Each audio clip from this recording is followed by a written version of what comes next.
Could I get you a scone? Oh, no, thank you. This is just fine.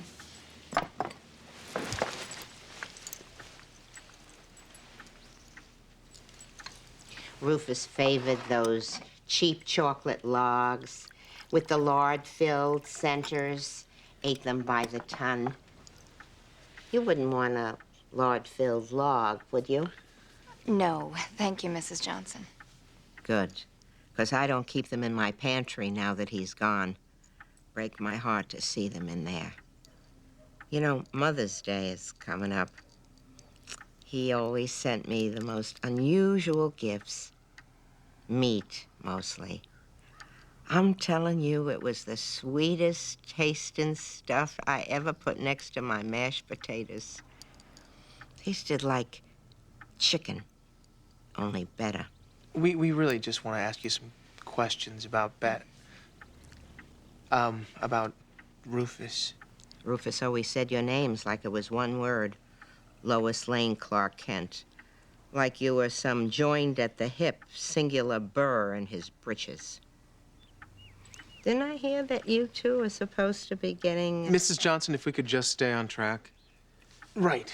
And the track is that we ask questions and listen to the whole answer. That's called investigating. Do we have a problem here, Kent? I don't know, Dieter, do we? Mrs. Johnson, back to your son. Go ahead, ask your questions. I don't have many visitors, and I certainly don't go out much anymore. I can't stand waiting in line, and usually what you're waiting for isn't worth the wait. Haven't you noticed that? We have reason to believe that Rufus may be connected to the electromagnetic surge that happened today. How could Rufus be, since he's dead? We were looking for somebody in his past that might have known him, befriended him, and then been... Discarded.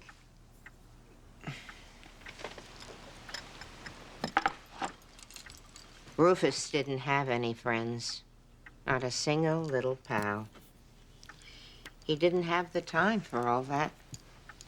He was just too busy creating.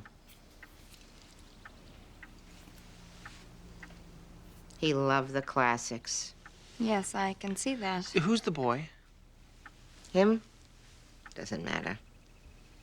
Rufus was the smart one. Well, that was pointless. Long, but pointless. Well, we learned one thing. A mother's love knows no bounds. Where to next? I have a thought on that. Oh, joy.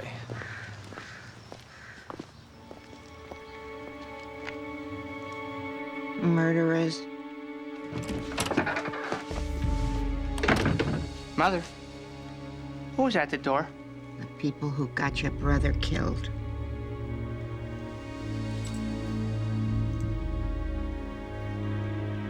You want to give me a nice Mother's Day gift? Send Lois Lane and Clark Kent to the boneyard. Compliments of Bad Brain Johnson. Oh, I forget. You're the weak one. Never mind.